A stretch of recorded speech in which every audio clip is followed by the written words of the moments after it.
चतुर्थोध्याय इंद्रादि देवताओं द्वारा देवी की स्तुति, जिसे शक्रादि स्तुति कहते हैं।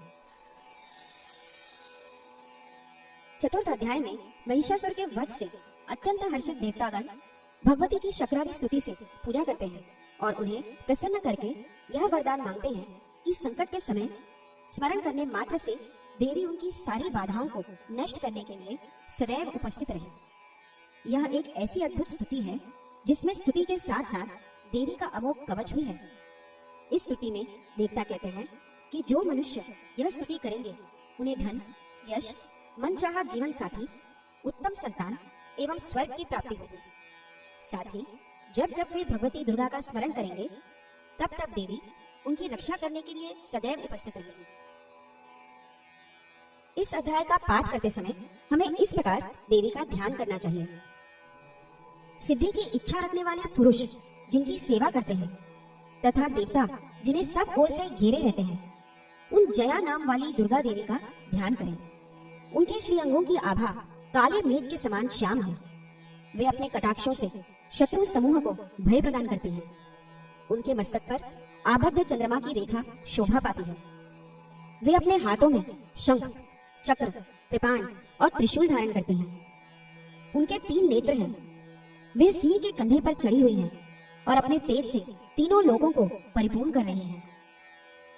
ऋषि कहते हैं, अत्यंत पराक्रमी दुरात्मा महिषासुर तथा उसकी दैत्य सेना के देवी के हाथ से मारे जाने पर इंद्र आदि देवता प्रणाम के लिए गर्दन तथा कंधे झुकाकर उन भगवती दुर्गा का उत्तम वचनों द्वारा स्तवन करने लगे।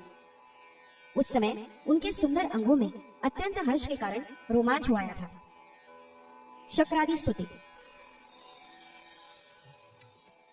देवता बोले, संपूर्ण देवताओं की शक्ति का समुदाय ही जिनका स्वरूप है तथा जिन देवी ने अपनी शक्ति से संपूर्ण जगत को व्याप्त कर रखा है, समस्त देवताओं और महर्षियों की पूजनीय उन जगदम्बा को हम भक्ति पूर्वक नमस्कार करते हैं।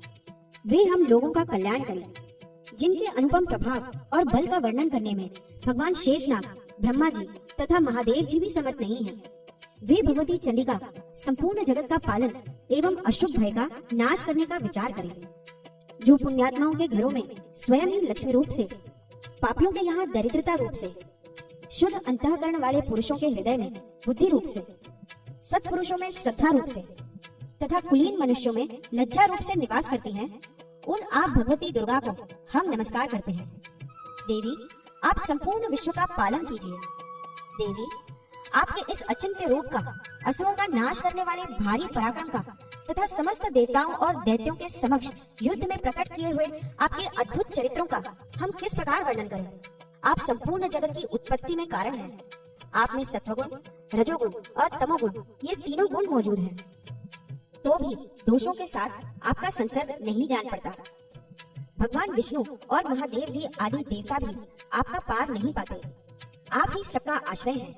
यह समस्त जगत आपका अंशभूत है, क्योंकि आप सबकी आदिभूत अव्याकृता परा प्रकृति हैं।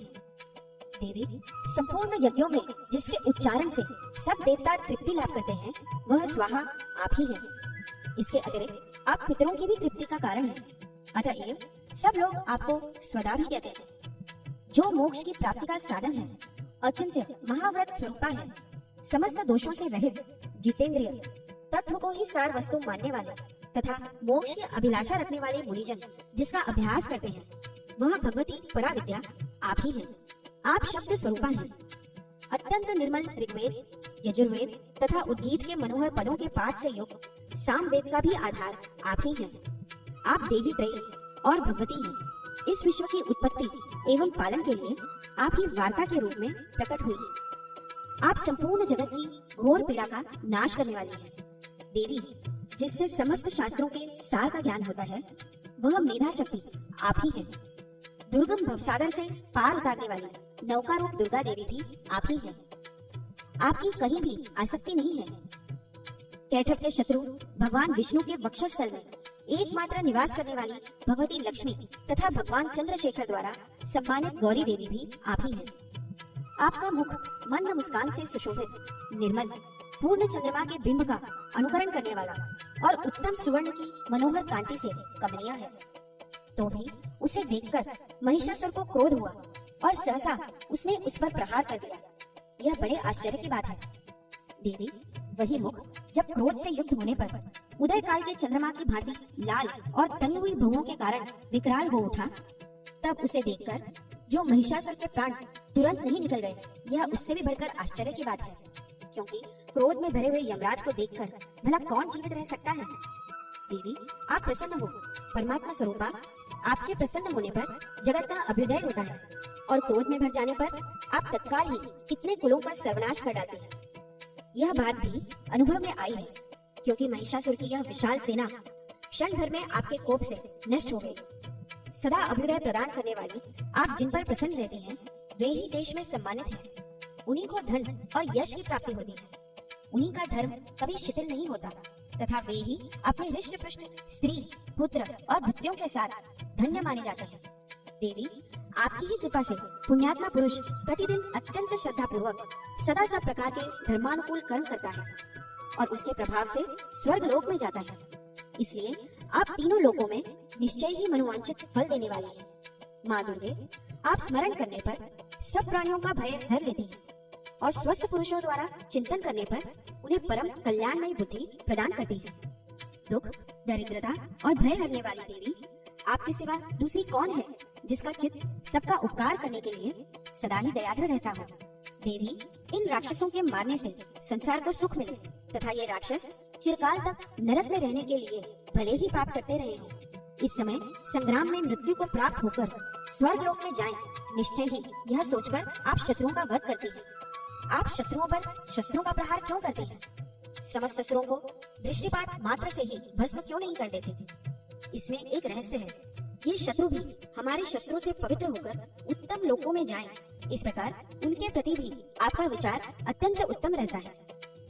खड़ग के तेजपुंज की भयंकर दीप्ति से तथा आपके त्रिशूल के अग्रभाग की घनीभूत प्रभा से चौंधियाकर जो असुरों की आंखें फूट नहीं गई, उसमें कारण यही था कि वे मनोहर रश्मियों से युक्त चंद्रमा के समान आनंद प्रदान करने वाले आपके इस सुंदर मुख का दर्शन करते थे। देवी, आपका शील दुराचारियों के बुरे बर्ताव को दूर करने वाला है। साथ ही यह रूप ऐसा है जो कभी चिंतन में भी नहीं आ सकता और जिसकी कभी दूसरों से तुलना भी नहीं हो सकती, तथा आपका बल और पराक्रम तो उन दैत्यों का भी नाश करने वाला है जो कभी देवताओं के पराक्रम को भी नष्ट कर चुके थे। इस प्रकार आपने शत्रुओं पर अपनी दया ही प्रकट की है। वरदायिनी देवी, आपके इस पराक्रम की किसके साथ तुलना हो सकती है? तथा शत्रुओं को भय देने वाला एवं अत्यंत मनोहर ऐसा रूप भी आपके सिवा और कहाँ है? हृदय में कृपा और युद्ध में निष्ठुरता, ये दोनों बातें तीनों लोगों के भीतर केवल आप में ही देखी गई है।